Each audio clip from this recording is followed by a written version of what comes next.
What up? Y'all know what time it is, man. This is the bottom of the bottle BOTB live show. Hump Day Happy Hour tap in.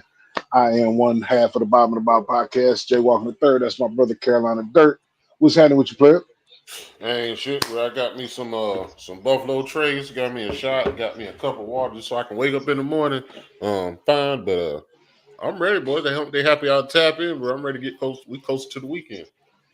Absolutely, man. And without no further ado, we have an added addition. We don't like to say guests. We say family members, members of the bar. Comedian Hayes down at the bottom.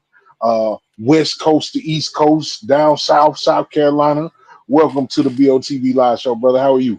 Man, thank y'all for having me on, man. It's an honor and a privilege, man. Indeed, man. Okay, so before we go any further, man, I always have a moment that I have to have. The Gamecocks got shit on Saturday, man. I'm still looking for the refs, but I feel good about the season where I wasn't feeling good about the season before the season started. So if you have any input to that, either one of y'all can chime in on that. I'll let him go. I'll let him go first. I'm a little more optimistic than I was, you know what I mean, in the beginning of the season too, man, because I'm also a Cowboys fan, man. So I love heartbreak and tragedy. You know what I mean? I'm addicted to heartbreak and tragedy. So, that's my first confession. Get your hate out the way now. I know. Oh, we gonna fuck with you a little bit about that. I'm a Falcons fan though, so I'm just talking shit. My team ain't that much better. But see, at least I can respect that. But with Carolina, man, I'm looking at it like this. I like it, but I want us to get a win to the point where we leave the refs out the game. Yes. That's my thing. Yes. Like I wanted to get to where whatever call you make don't matter. For sure. Yeah, that's how you should win. You want to call a bullshit penalty? Okay, we still up 27. Yeah. Flags don't equal points. Yeah. For sure. Yeah. So I mean, I miss running around the house just yelling, "Beamer ball, baby! Fucking Beamer ball! Fucking Beamer ball, baby! Woo! Fucking Beamer ball!" I know that shit right. Hey, but great, man. You know, we talk about it. I don't know how long you've been a Gamecock fan. All my life.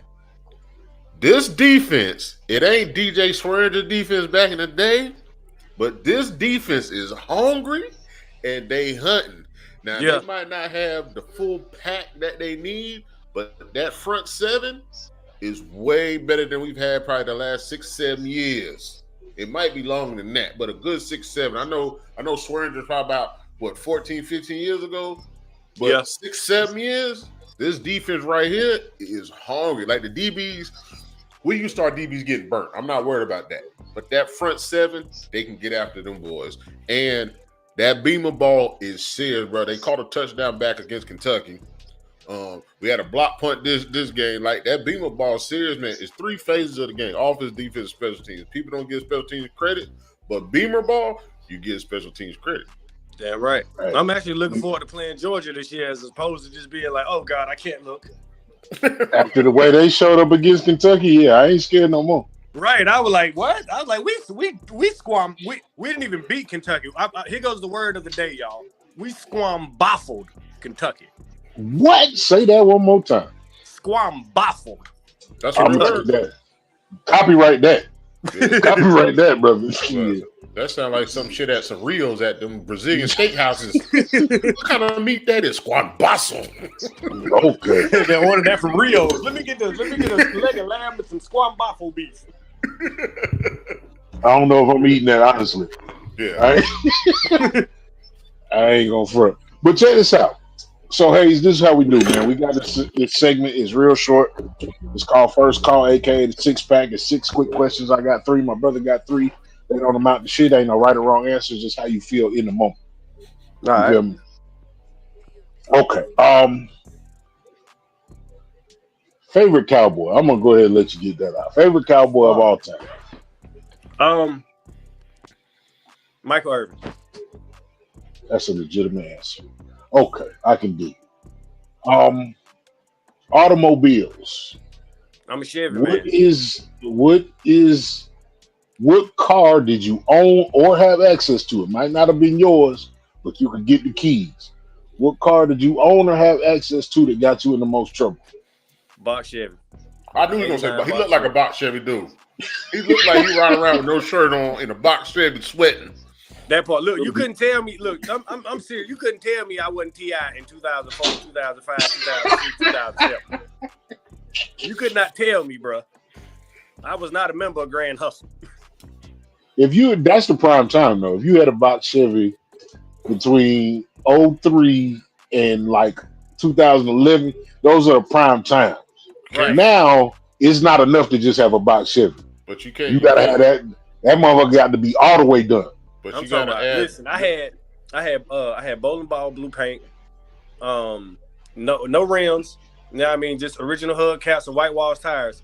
And 350 electronic fuel and just twin pipe. Motherfuckers wanted to buy my hubcaps, man.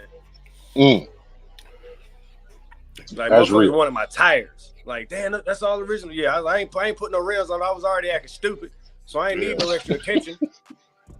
Indeed. Yeah. That's real. Now that's player though. That's player for you to not, because rims can make or break your vehicle, cuz.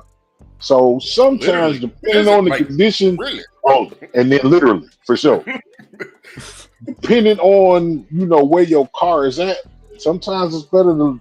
That should be the last thing on your mind. And I live on a dirt road, so I definitely wasn't fucking buying no rims to go through that. I hated riding through traffic. You know what I mean? For real.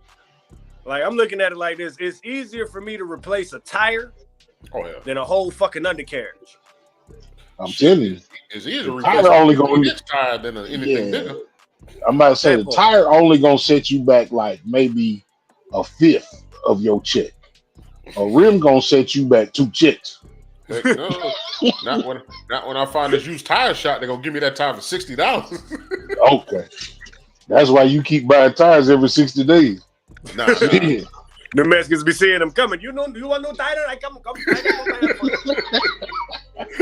I got no tire, my friend. My final question. More afraid of heights or enclosed spaces? Enclosed spaces. Well, actually, yeah, enclosed space. I'm tall, man. So shit. And I don't know that. Yeah, that's weird because I'm tall and I've been locked up before, so I done survived both. But I mean, yeah. That don't mean you gotta like them. Yeah, I don't like enclosed spaces. Yeah, I say that. Okay, that's my 3. Shout out Together We Break Chains. Welcome back. We missed you, man. Yeah, go ahead. We definitely missed you. Together We Break Chains. All right, just because you said it, what's your favorite T.I. album? King. Damn. Yeah, me and my shit. King was hard. I'm serious. I'm serious for me. It's still that. I'm serious is a real close second. Okay. I'm serious. Like, right, damn near in the same neighborhood, man. They neighbors. They all a centimeter apart. So I'm gonna go. I'm serious. Trap music, urban legend, King. Okay, I would go King. Yeah, I'm serious. Trap music, urban legend. Just because I seen you extra dapper and I'm just getting into it. I got about 5 of them. What's your favorite fedora? Say that one more time. What's your favorite fedora? I see you got them. I got a couple of them myself. So what's your favorite one? My black and this is my black and red one. Okay. No, I can wear that with my coat. You know what I mean? And I need to get another one, man. Like I done left that thing in the back of the car, so it then got all dusty, and I let it sit in that sun, so it looked faded. So I got to, starting back over from scratch. There's a dude I follow on Instagram. He from Arizona. He customized them shit. He cold with it. Yeah. It's a dude. If I can find it, I'll share the link to you. But it's a dude in Arizona. He cold with it. I bought one. The last fedora I bought, well, matter of fact, that black and red one. You gonna shit your pants when I tell you where I bought it out of. Dutch Square Mall. Oh, I'm about to say, because they ain't had nothing for sale in that motherfucker. Only thing they have for sale is space. I know it's a hallway with stores in it now. But like they got like one, because it's right next to like where the preachers go and where your uncle shop at. You know what I mean? Got the linen suits and all that good shit. But like I went in there and I bought one from him. I ain't been back in there. He was too pushy. Like if I come in there and I tell you I'm looking for a hat, I don't need you to show me a tie or a shirt or a coat. Or motherfucker, I just want this hat. That's all. That's all I ask you about. Leave me alone. Yeah, I'm talking about and they had the nerve to act like he had an attitude about it. Yeah. He know you drove box Chevys. He know you had money. My favorite one now? What's the last thing you either dropped or fumbled? What's the last who? What's the last thing you either dropped or fumbled? Shit. Damn weight bench a little while ago. Damn. Yeah, they had to set that motherfucker down when they're trying to do a little too much. And these little bones was like, nigga, that's enough. I was in there trying to work out. It wasn't working out. Hey, your mind and body got to be on the same page when you work out. And they were not. They were not. They absolutely were not. My mind was like, you got this. My body was like, shit. Okay. You know, sit your skinny ass down somewhere. You're going to need somebody to carry you home. Damn. Shit, that was my three. That's the first call, man, the 6-pack. Just a little, let people know a little bit about who you are without letting them know too much. Which one of y'all is the Q dog? Neither one. Okay. I'm a vet, cuz. I'm a vet. I'm a vet. My parents would have killed me because I would have flunked out of college in the first 7 days, cuz. Shit, it ain't I probably wouldn't have showed up to goddamn orientation. I hated school because I tell people all the time, I dribbled out of school like baby drew, cuz just barely. That part, I'm with you. Like, yeah. Bruh, listen, I didn't even graduate, man. Like, I went to my first real shit. I went to my first homecoming last year. Like, I went to 3 different high schools. Like, I went to the high for my 9th and 10th grade year. Then I moved to Virginia. I did a year there, and then I came back to Aiken where I started school at, and I went to Aiken High for like a month and a half. And then I went to the penitentiary. I was a whole nother fool back there. So I used to tell them niggas all the time, I'm like, listen, homecoming is for graduates. I need y'all to throw a GED get together, and I'm in that bitch. I know that shit right. Class of my tribe. Yeah. I went to college for about 2 years, but between my homeboys in college and my homeboys here in Columbia, it was 2 different lifestyles, man. My homeboys in college, it was education. My homeboys here was just work, get the money, and strip clubs. I was just ruined. I was torn between education and strip clubs. Hey, he in the strip club studying. Should have been. Right. Should have been. Like, damn, I got a paper due next week, but I'm gonna throw this paper tonight. Well, since you already know, shit, we in Lucky's and all types of places. Oh my God, did he say Lucky's? Jesus Christ. We not gonna get down at the river. We man, look, we have had so many conversations about these clubs, but that's somebody that's real from around the way, cause you paid the proper respect when he said Lucky's. So you don't even have to. You've been vetted just off of the way you responded to that.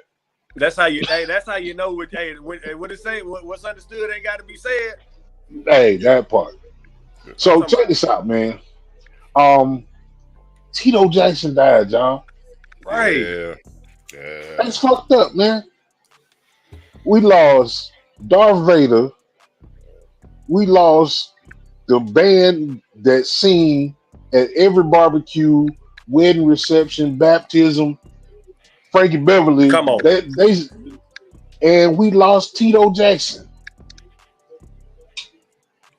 Hey, what's worse? What's worse? Thinking about the next legend that might leave, or the ones that have already left that, or the ones that already left, or the ones that should have left before the legends. Now that I agree with. Lord forgive me, but I be mad about some shit. Like I'm still mad that a couple of us and left a couple niggas here. Yeah. I'm like, somebody didn't read the paper, right? Ain't no way in hell you took him and left these niggas. Right. I seen somebody on Facebook. Ronald Isaac was doing the show, and I love reading comments. And some dude wrote, "His voice ain't the same." That bro, 80 years old. What the fuck you expect? And then if he show up and just lip sync, you gonna talk shit. Yeah, it's I running can't have on bought that. Isley. Well, you could have stayed home. What 80-year-old man still goddamn TV down? I'm about to tell you. And then, you've already put in the work. Yeah. I can deal with if I spent my money and I went to Isaac Brothers show and Ron didn't sound like the record, I'll be upset, but not mad. Right. Now, if I go see motherfucking well, none of these motherfuckers sing no more, so it's different. That part. Well, That's what I'm saying. Now they say Chris Brown still do him. Now if I go to Chris's concert and Chris sound like goddamn Smokey Robinson, singing that no, just hanging. Y'all like never gonna let Smokey let that shit down. I would never forgive him for that. I'm sorry. I don't know what he was thinking either. But you know what we take for granted. Sit down and ask who told you this was okay. What we take for granted because it's different times. Just like we look at these young dudes now. Maybe Smokey Robinson was a fucking gangster. Yeah. He shouldn't have recorded it. Now I'm not giving an excuse to him making that song. Right. But maybe he was a fucking gangster. Well, speaking on that, because it's starting to come out now, and I know I've heard of it. I know my brother heard it, so you might have heard it too. People thought MC Hammer was soft. They thought he was up there dancing and dancing. Listen, my father did 23 years in the Navy. I was born in Cali. My father knew him. Like, I didn't know him as Hammer. I knew him as Stan. Like, I really knew him as Stanley. And them boys did not play the fucking radio. Think that shit sweet all you want to. Let's get started. Think it's a game if you want to. He just like the dance. Interview. He was dead ass, Redman. You see the look on Redman's face? That nigga was like, "Yes, sir, Dean Kane, sir." He joined the military, yes, sir. And that was just him being 100, I knew it had to be true because he didn't try and flex. Most rappers got that ego where they don't want to let another man, they don't want to let people know that they done had to go and apologize to a nigga about some shit, But he was just like, nah, I went and told that man face to face, my bad, I've seen how you get down. Shit, but you know what? Outkast said something too. Right. You know what the real indicator was? Everybody had an issue with Suge. You know who did? Him. Everybody had an issue with Suge except him. And that should have told motherfuckers. Hammer would have got Bloods and Crips to whoop Suge ass. Then tied them rags together and beat the shit out of him. People was crazy because he was supposed to be signed to Death Row, affiliated with Death Row. Everybody was like, how did Hammer get on here? There's a reason why Hammer is solidified they could be on Death Row. Right. Dead ass. Going back to losing those types of legends, man, I don't feel bad about the older ones. James Earl Jones was 93 years old because he gave it everything he had. Yeah. I'm not going to be sad about that. They say Frankie Beverly was 70, at least 70. I don't remember exactly how old. And then Tito was 70. Mm-hmm. So I'm not super sad about that. Rich Homie Quan, man, that thing kind of, anytime you because he was still young, he had time. Yeah. There you go. And the stuff when you with him use the young ones, your boy in court, you got all this going on. Yeah, Young Thug talking about him. Yeah. Did y'all hear DC's commencement joint? Bruh. Yes. DC could start a church today. And I might get he inspired me.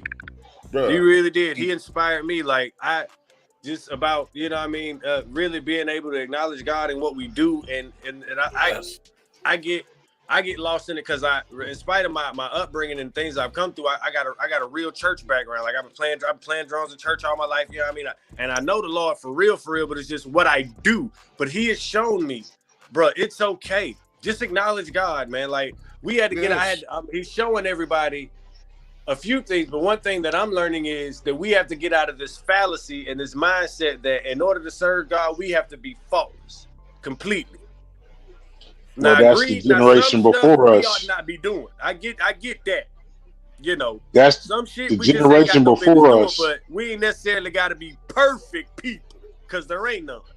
And that's how we look at folks. Soon as we hear something bad about somebody in the church, we want to discredit everything they've ever done and everything they've ever said. And it's like, well, wait a minute, hold on. You know, everybody got chapters of their life that they don't want read out loud, or at least a few pages. But see, I don't even think that be it. I think it be the motherfuckers that don't, the motherfuckers in the church that, and I hate to string the MF with the church, but you know, sometimes you just gotta say how it come out. It be motherfuckers in church sometimes though. Them people too. You know what I'm saying? It's like the people. I think the generations before us, and we say it all the time. Church did not evolve with the rest of the world. You feel me? And the message can be the same, but it has to be told differently. And I think that's where you lost a lot of people. You know what I'm saying? These older deacons, older mothers of the church, they want to look down on you. They heard about Sister Toya's son had running into some issues with the law, and instead of reaching out and embracing that man, you just turn your nose up and talk behind your sister back. Like, I just done seen so much crazy stuff in the church. Some of that stuff turned me off. I spoke at a church at my old church. I played drums in for Black History Month program, and my matter of fact, because the people we were supposed to be like giving examples of famous people or whatever. I picked Richard Pryor and Red Fox in a church, and I told them, I said, because regardless of who these men were, God still allowed them to be able to show people that, yeah, this is what I've been through, but this is where I am at. And it's funny you say that, because in my soliloquy, I told those old people, I said, and what y'all need to do, I said, keep y'all mouth off these young folk. I said, stop judging people and young people because they don't sin the same way you do. I said, you might not smoke weed and cuss, but you gossip, you lie, you backbite, you cheat, you buy lottery tickets, all that stuff ain't, you know what I mean? All that stuff is not of God, but don't judge folk because you sin differently. And don't get in here telling people, you know, God brought me from a mighty long way. The fuck does that mean? From my house to Columbia on foot is a long way. Share your testimony. Okay. And most people can't share their testimonies because they're still ashamed of it, because they're still operating in it, because they don't know what deliverance is. When you've been delivered from something, you can talk about it, because guess what? That's a dead man you discussing. That gangbanging I was running around in 2000, in the early 2000s, this, that, and third, I don't mind you talking about that Negro. That Negro don't even exist anymore. Say that. But if I was still living like that, it would be a sore spot for me.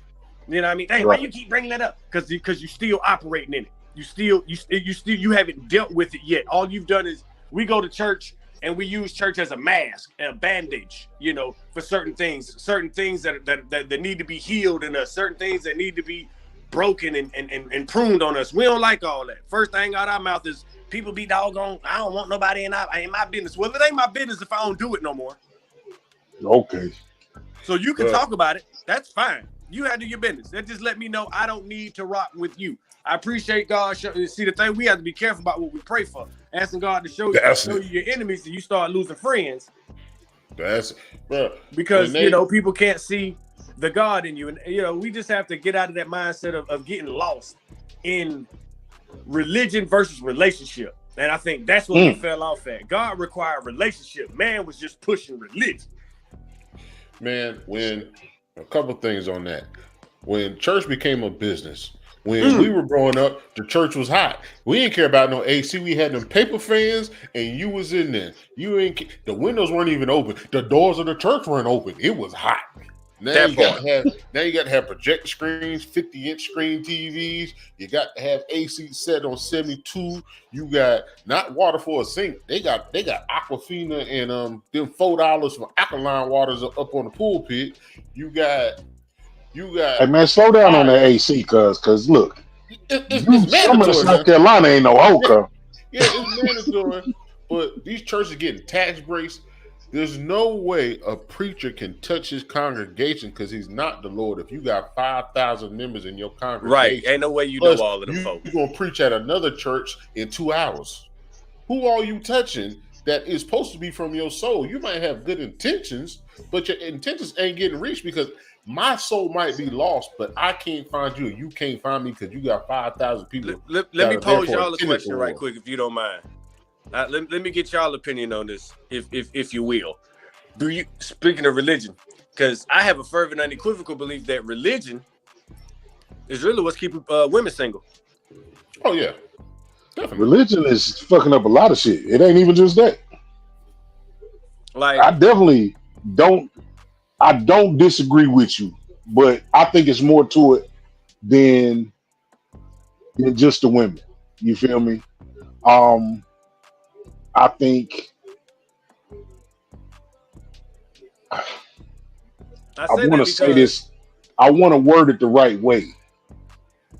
I got you. Let me give you a little frame of mind while you think on it. I say that because if you notice, most women that go to these churches, and I tell women all the time, I'm like y'all be talking about ain't no good men and so and such and such, but I'm not realizing. I said these preachers are keeping y'all single. I said because these preachers get up in this pulpit and they preach this image of a man that don't exist nowhere. You know what I mean? And because women are emotional creatures, they pour that sugar in their ear, you know what I mean? And Steve Harvey was guilty of that shit too. Like, how dare you, Steve? Like, all due respect to you as a comedy career, but a nigga that has 7 kids by 3 different women can't tell me too much of shit. You know what I mean? Nothing. And it's already being said that your wife was a side piece. You know what I mean? So drug dealer. You know, but my thing is these preachers get in here and they feed these women an image of a man that don't exist nowhere. And these women, they meet the preacher where he is now. And they fall in love with the man that he is now. And it's like, but Pastor, why don't you tell these people what First Lady they had to forgive you for? Tell them about the stuff that she didn't have, you know what I mean? Or tell them about your shortcomings, you know what I mean? Yeah. Tell them, you know, how you used to creep around on your wife. Tell them the things that y'all done had to pray and fight and be delivered over the source. You know what I mean? Transparency is what's really missing, is what's really messing up everything, because folk worrying about what somebody gonna say. Well, I seen Pastor in Lucky's. I'm trying to tell you. Listen, by the cigarette machine. I know that cigarette machine is by that stage. And it's like, and the thing, man, I had preachers do that too, man. Listen, I had preachers come to my shows and try and be embarrassed. I'm like, for what? I said, I'm still gonna be behind the drums Sunday. You be all right. Yeah. God know everything I'm finna say. He already knew it. He already knew before it came out your mouth. Everything. That's the mind control part of what religion has become. You feel me? And real quick, spiritually, why you think real quick? And people got to understand, church is not a building. You can have church in your driveway. Mm-hmm. You can have church in the backseat of the car. You can have church sitting on the lake. It's not about the structure of the building. It's about the word and the lessons that's being taught. And people have to understand that. Just because you say you go to church, you think you feel good, and you got somebody sitting in the house watching church, you going to church don't make you better than somebody watching church. Mm-hmm. So church is where you're at. It's not a structure. Because that person may have a better relationship, just ain't got no transportation. And you trying to get help from the church. You in church every time the door is open. Don't know God a bit more than a man on the moon. Man, so real quick, this lady was on TikTok. Real quick, I'll let my brother get back. She on TikTok. Her lights get cut off. Somebody get cut off. She go to the church for help. They give her the money. They ask her how she gonna reimburse them. That's the one thing I can't stand either. Like, I always thought that was funny. Like how when the church need money, they go to the people, but when people need money, they tell them to go to God. God sent me here. Right. Ain't it? Like, nigga, go ahead. I've been paying my tithes for the last 10 years. How much you need this and need that. Well, the pastor need to. I don't give a shit what the pastor needs. Tell that nigga to go to God like he told me about his light bill. Yeah, church acting like a payday loan. And it's like that bothered me too, man. Because as a musician, you know, I talk to other musicians about this stuff too. Like, you know, trying to get paid. You know what I mean? Well, Jesus did so. But Negro, you ain't preaching for free. You damn sure preaching for free. I'm not finna sit up here and I'm you know what I mean, sitting at 3, 4, 5 hours. You ain't preaching before an hour or two. I gotta play the entire service. Yeah, well, he preaches our financial financial people, therapists. They got all types of college degrees, driving BMWs and Benzes and everything else. Everything the dope boy drive, they got access to. But yet, you tell me I need to put more money into the pot. No, right. The Lord and we have to get out of that mindset of believing that because these people have these things, that God really fuck with them like that. Because the devil will bless you too. And that's the mindset that we have. It's like, you know, the rich and the poor, because that's what it's really about. You know what I mean? That's why you see them people in church on Sunday that's got it together. They're like, you know, they right up under pastor and be right this and that and the third, you know what I mean? And feel like they, you know, people come in and got a couple dollars, man, got a decent job. A couple months later, they make him a deacon. Don't know shit about him for real. Don't know nothing. They just know he worked down at the plant. He a supervisor. He make good money. He drive a nice car. He a good representative of the church. You don't know this man habits or nothing. You don't know this man relationship with God a bit more man than the damn moon. And it's like, I used to tell people, like the church I went to, I'm like, man, listen, if I can start and finish your prayer, I can already tell you ain't got no prayer life. I'm real picky about who pray for me, cuz my discernment is super accurate. It got to the point where I had to ask God, like, Lord, is it my discernment or am I being judgmental? You know what I mean? But it's like, yeah, I'll sit up under you, and I'm talking about, and God will be like, nope, that ain't it. No, that's right, but no, that ain't it. That's some BS. No, he allowed me to see so much to the point where it's like, well, darn. Like when I tell people to go to them prophecy services and all that good stuff, they go to them private services. I just sit back and listen. I be like, so damn. So everybody that prophet talked to, God happy with. Everybody getting a new car. Everybody getting a new job. Everybody getting a new relationship. God ain't got no admonishment for nobody. Like I want real now. Like, come to me and tell me when I'm fucking up. Excuse the expression. You know what I mean? You know, come to me and be like, hey, look, God said if you don't cut that BS out, go and get somewhere and sit down. God not happy with you. Because God not happy with everybody. God don't, and I tell women all the time when it comes to relationship stuff, God don't care who you end up with. God say, I ain't gonna pick your mate, but if you gonna take a mate, do these things. This is what if you gonna get a wife, do this, do this, do this, do this. Love her, respect her, honor, such and such, same thing for the husband. God didn't say you had to get married though. You did, but you have to fulfill your journey. That's another thing. Fulfill your journey. Fulfill your testimony. You have no idea what's gonna happen to you in 2 freaking seconds. Man, I was in the church what DC did? DC done inspired all y'all. Everybody is the pastor now. God damn. I watched it too. When I was at state, I didn't get a refund check for 2 semesters. I'm in that bitch heated. Oh, dang, all y'all boys, the people I kick with, y'all get, they get 2,000, 3,000, 4,000. I'm like, God, what the? I go there one day to walk with somebody else to go get his refund check, and they gave me a check for like 2 G's. You talking about a nigga happy because I ain't had no money in college. My mama give me $30 a week. I had a girlfriend. I had bills. But I was stretching them $30, bro. And we go to church. We doing a church bill. We go to church. I'm in there all day. And the pastor said, I know we don't do this, but I got to send the plate around again. And the Lord told me to get my ass up there and pay for that damn bill. I remember that. I remember that. Never had a refund check, and I spent that thing. I got the refund check like Wednesday, Thursday, and it was gone Friday. But that's for me though. That was for my fulfillment because it didn't matter. Yeah, that ain't got nothing to do with them. Yeah, and everything to do with you. When they were sending the plate around, it didn't matter. I said, "Can I talk to the pastor real quick?" They're like, "Yeah, you go up there."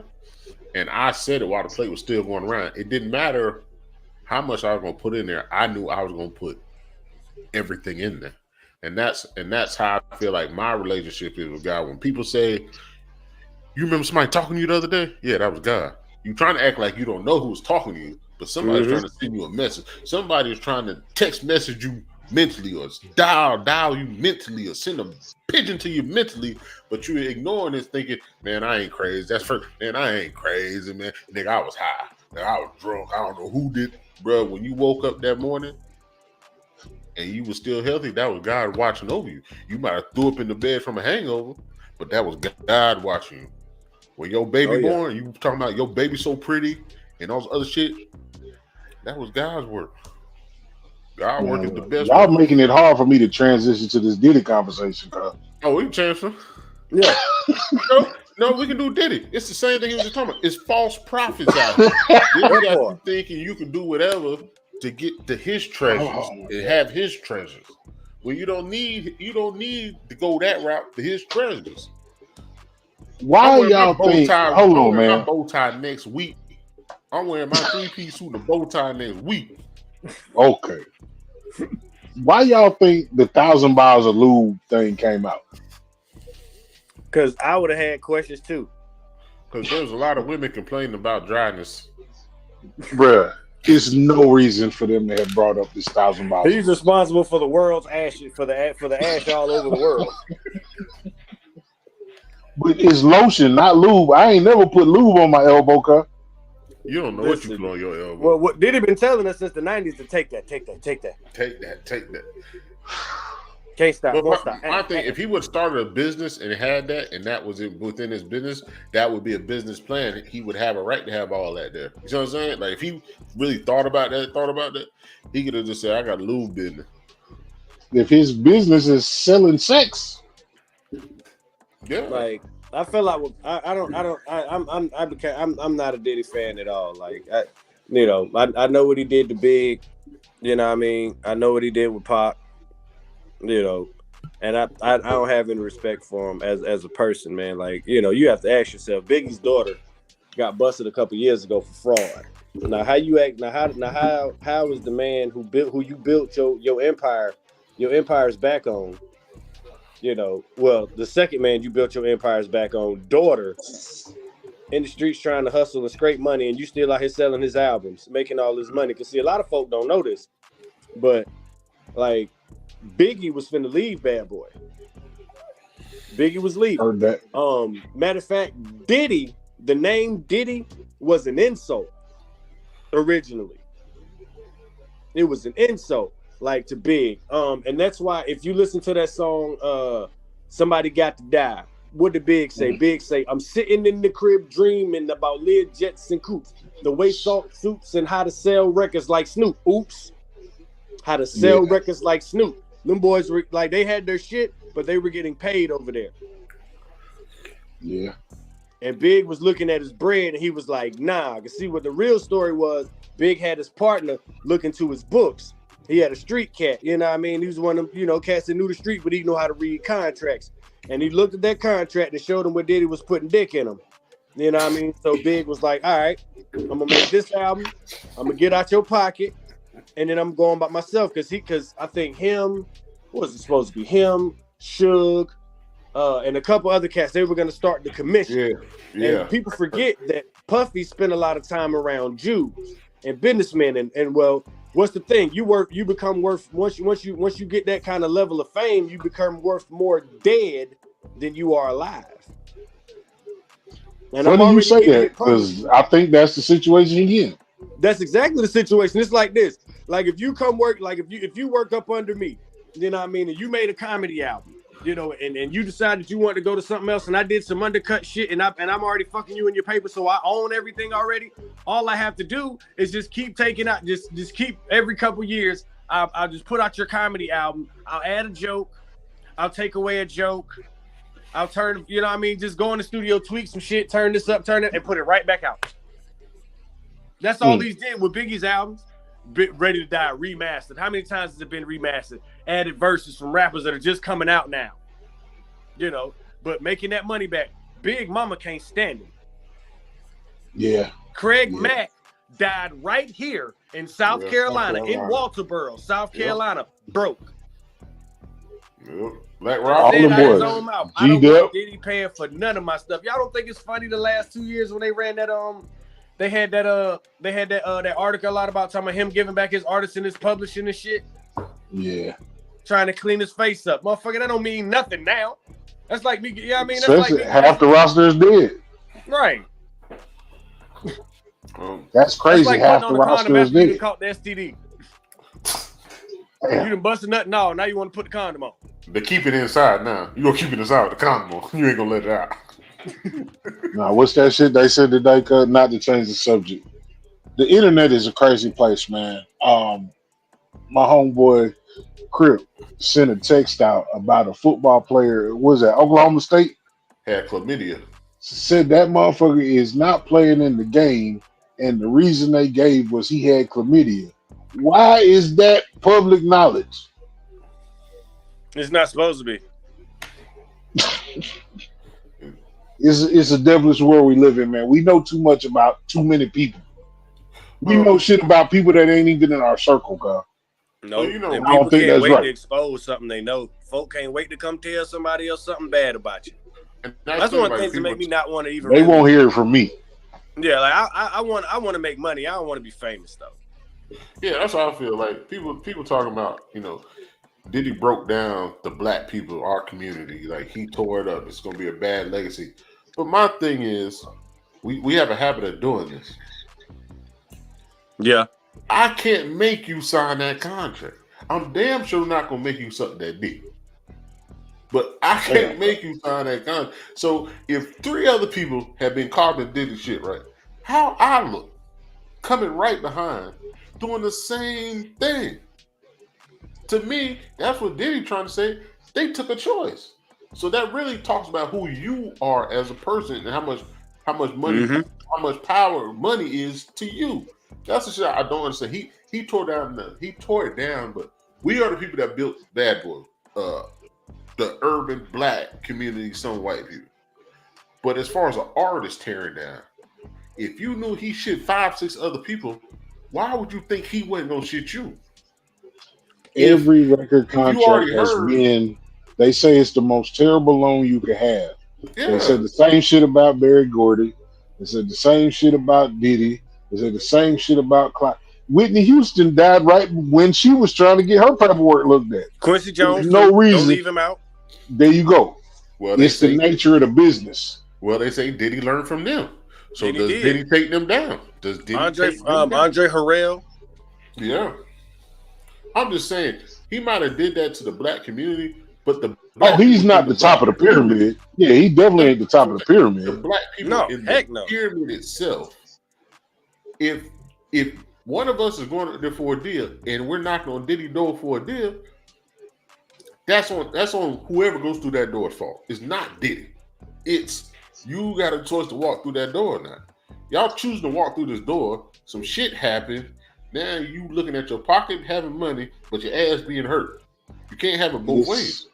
They say the price of fame. Money is not the price of fame. You don't pay money for the price of fame. The price of fame is in him. You feel me? That's what you paying at, right in here and in here. When you look yourself in the face in the mirror. Yeah.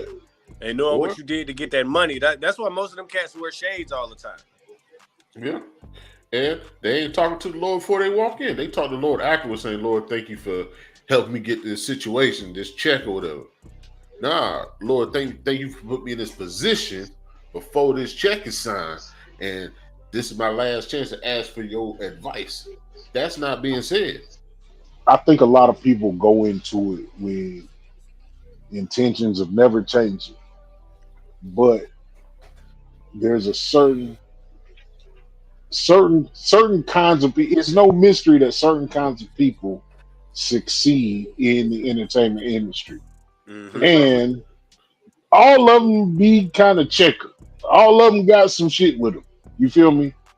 The people that are not necessarily successful, you be like, that was a great artist, man. He never do an album after he did that one. He did a classic album in 1997. D'Angelo. There's no reason. There you go. It's no reason not to have a D'Angelo being a preeminent star. There's no reason not to have a Donnell Jones being a preeminent star. You know what I'm saying? There's certain. I think certain people get there and they get to see the shit for what it is, and they make that decision to be like, I'm cool. Y'all doing some weird shit. Like I thought I was down, but y'all weird. Y'all weird as fuck. But those are people that usually have NDAs, so they can't talk about it. It'd be them other motherfuckers that be in there partying. Or, the devil ain't gonna give strength to somebody that's fighting against them. You feel me? That's why you gotta have your armor on. You guys never saw that video with Diddy and Trey Songz and Kevin Hart? I can't say I've seen that one. There's a video. So many videos. Diddy had a party at his house, and it's women and everybody drunk. And the thing about it was, Diddy is rambling, and he's telling this bullshit story about like how him and Kevin Hart grew up together. They've known each other, and they used to wrestle over cereal and shit like that. And you just see Kevin like, you see Kevin Kevin trying to laugh it off. Like, dude, what the fuck are you talking about? He was finna say some shit he ain't really had no business. Like, nigga, they know where in hell y'all have known each other. Hey, Kevin from Philadelphia. You from New York. Yeah. Kev didn't start coming to New York until he met Keith Robinson. That's who got Kevin his comedy chops. Right. But Keith ain't want no penis in his pipe, and he had a stroke. Ouch. I wouldn't either. That's a good thing, man. We've been having all these crazy conversations, but that's what we do here on this show. Hayes, let's talk about you and your comedy. You know what I'm talking about? Let's talk about why you decided that comedy was going to be your medium. You already said that you kind of grew up you grew up in the church. You was a musician in the church. So why the shift to comedy? Because that is substantially more difficult. For me, I look at it like more than one thing. Like, comedy saved my life, man. Okay. You know, like, for real, comedy saved my life. I found comedy. I was on the run from the police. Real spill. I did my first comedy set, like, while the police were looking for me. I was hiding out in the boonies in Charleston. And I was at a restitution camp, and I had to met this girl that stayed out there in Charleston. I had to ducked off, spent the night with her, got away with it, and did it again. And they called my job, so I couldn't go back because I was gonna go to jail in Charleston. And I wasn't feeling that, so I ducked off with old girl. And for a couple of days, we kept hearing this ad for this talent agency, you know, and they were looking for actors, singers, comedians, and for some reason or another, she had Jamie Foxx's Fox Box collection, which had Unleashed, I Might Need Security, and Straight from the Foxhole on it. And I watched that shit religiously.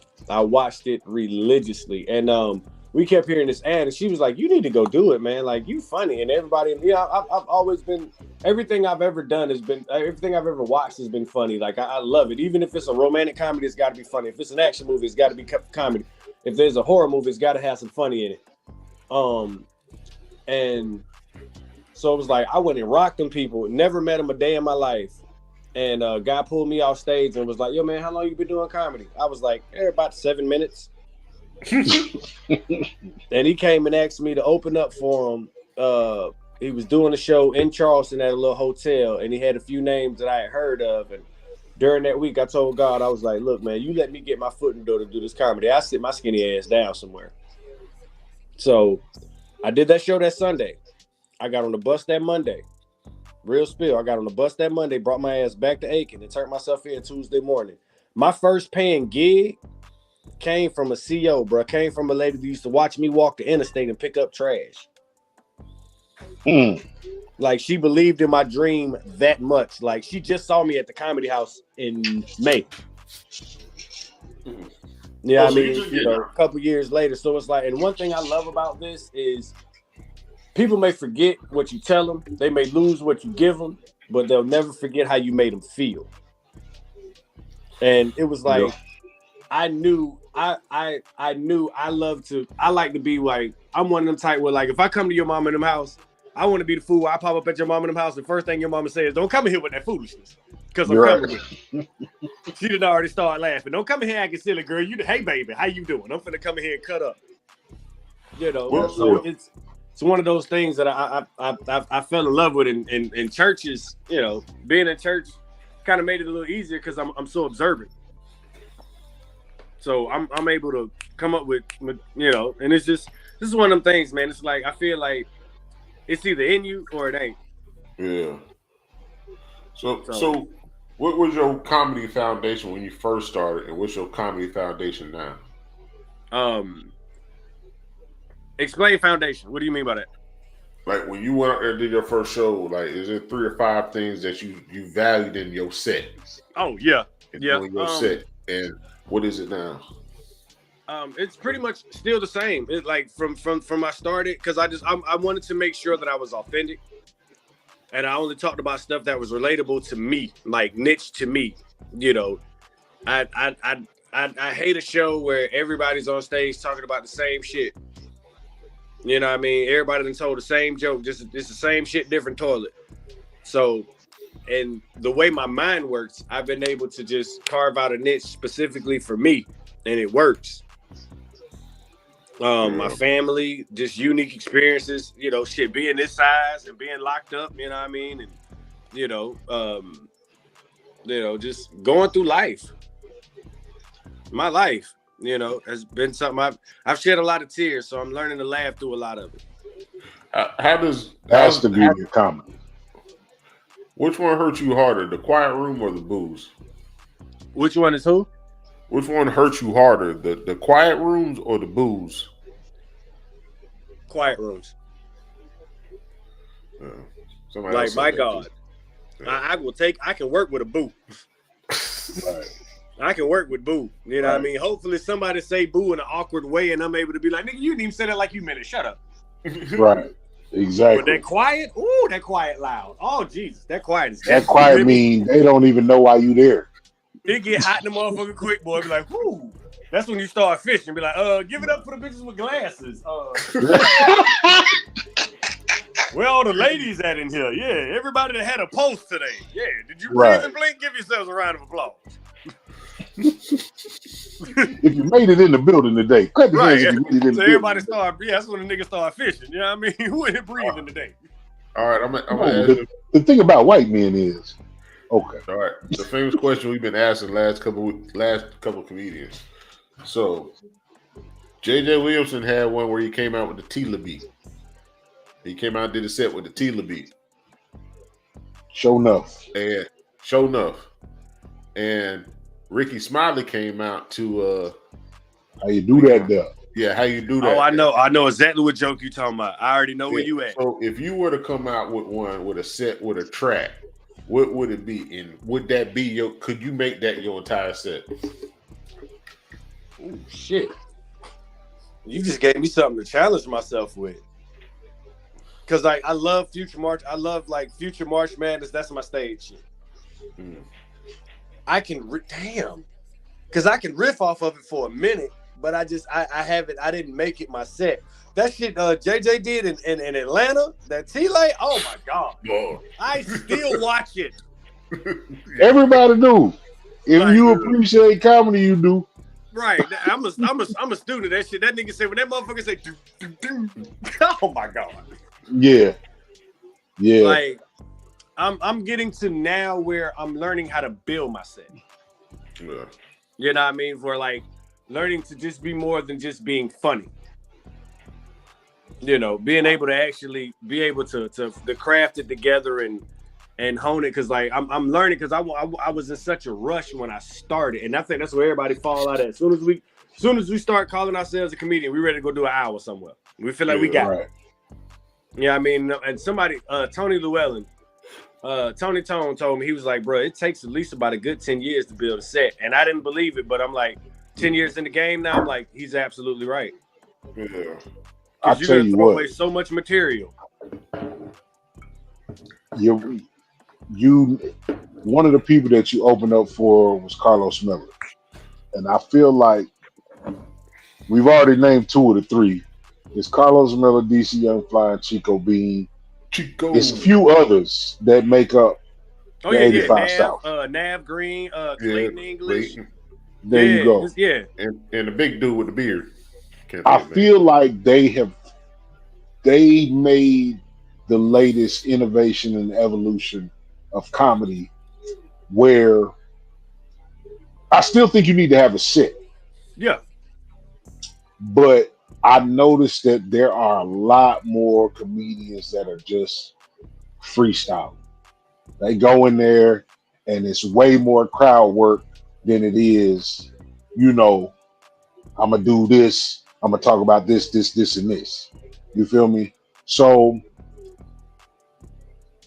I don't think that Karlous Miller gets enough credit for being one of the old school and evolving to this new generation of what comedy is. You having worked with him, what's one of the most important things? What information did you get from him? Take your time. Be patient. Stay true to you. Stay true to you. Like when I tell you, I watched this man like with him and Godfrey. Like the first night, I worked with them as a fan. The rest of the weekend, I was a student. I took their classes. You know, I laughed. We talked our shit. You know, and chuckled and this and that and the third. But when they hit the stage, I left the fucking green room. I'm finna go sit out there too.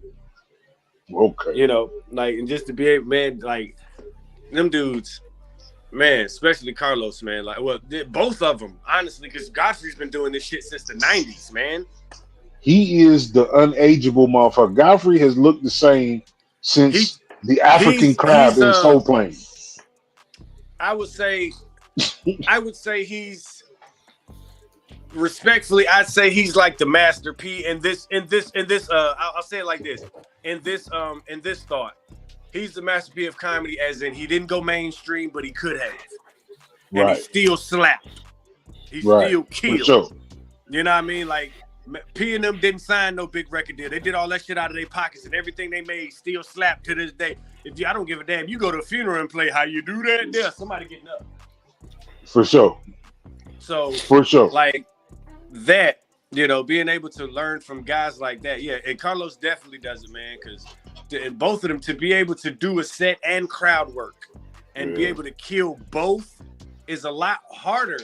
You know what I mean? Like for most people, like I said, it's one thing I do love about comedy, and I'm sure it's a love-hate thing, but for me, I love it because, you know what I mean, comedy will weed your ass out. Yeah. Oh, yeah. If you ain't got no business in there, it'll show you the door. Yeah. It's a lot of niggas ain't still here that I started with. Like I done told niggas to sell drugs before. I done told, listen, I wish this was material, but I've told aspiring comedians to go sell dope, nigga. Like I've had court dates that were funnier than you. What's your idea of the biggest misconception when it comes to comedy? A stand-up comedy. That because you funny. To be funny. Oh, okay. That you got to do a whole bunch of cussing to be funny. Yeah. And you got to be, and you have to try and be edgy. Matter of fact, the guy that I told to sell drugs to, that was his whole thing. Like a few seconds in, you're already doing dick and pussy jokes. Oh, yeah. And it's like the crowd ain't reacting, and you're not reading the room at all. You just determine you gonna say what you gonna say, and then you get upset because the crowd isn't responding to it. You know, I told that nigga, I said, damn, if you ever heard of foreplay, like you can't just walk up on a girl and just even if she willing to, you can't just take your shit out and just jam it in there and be like, hey, be on go. So you got to warm them up. Take that. Right. So my other question I usually ask comedians, what is it about Gary Owens? Owen, no S. What is it about Gary Owens?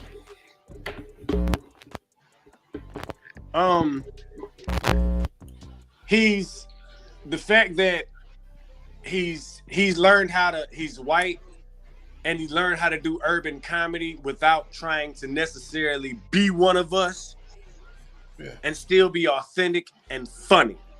Yeah. You know, he's like that white dude. He's like that white dude to hang out with us. You know what I mean? That we went to school with, that we cool with. You know, he one of the boys. You know what I mean? He just don't say nigga.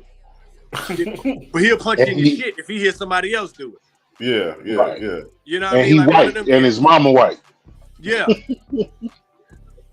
Yeah.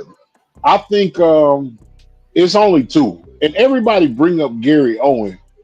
Bill Burr is the toughest cracker in the game. That is my guy. Are you fucking... That is my GOAT. Bill Burr is the toughest white. That no reason to hit a woman bit? Oh... The fucking the black athletes and Hitler bit. Oh my God! All of that. Going, I can't hang out with my black friends anymore. He goes where people are scared to go, but he's like, fuck it. And his point of view is undeniable. Like, you can't even, at the end of it, by the time the smoke clear and the dust settle, if you're mad at what he said, it's probably because he's talking about you. Exactly. He starts a lot of jokes. Asshole he talking about. Right, like. He started out a lot of jokes. Like when I first ran across him, we been students of comedy. We not comedians, but we been on that. We seen Raw. I think I might have been 11 and he was 6. That's how like we on that. So when I first seen Bill Burr, I was like, okay, he's not afraid to go for it. You know what I'm saying? But you can tell as an adult now, and after watching comedy and watching comedians work and the different types of comedians, he work a joke forward and backwards, Kyle. Yep. You know what I'm saying? Like the two that you just said, the no reason to hit a woman. I can't remember the muffin joke, but I remember him talking about crushing some muffins. Bill Burr he gets the attention of the crowd. He knows what's going to make motherfuckers uncomfortable because as a black person, if you never seen his set before, he say shit to make you sit up like, okay, now how you going to do this? And then he hits you with the punchline that you was going to punch him in the face about. And he still make you laugh. Right. It's like, oh, shit. Oh, you know what? Goddamn, it's true. Okay, I can. You know what I'm saying? Then he was talking about, it was like, I was in New York, I was dating this black girl, and the farther you go up, as the numbers go up, the less and less white people you see. Start seeing less and less of your people. Man, that shit was hilarious, cuz. Like that's good shit, and it's true. What he's had the ability to show is that there's two sides to every coin. For certain. You know, even with my guilty pleasure is I love to go on YouTube and watch people react to him. Yeah, for sure. I love watching reaction channels, like especially women, because you know what I mean? Because it's like to see them go from to damn, he got a point. Okay. He take the most diehard feminist.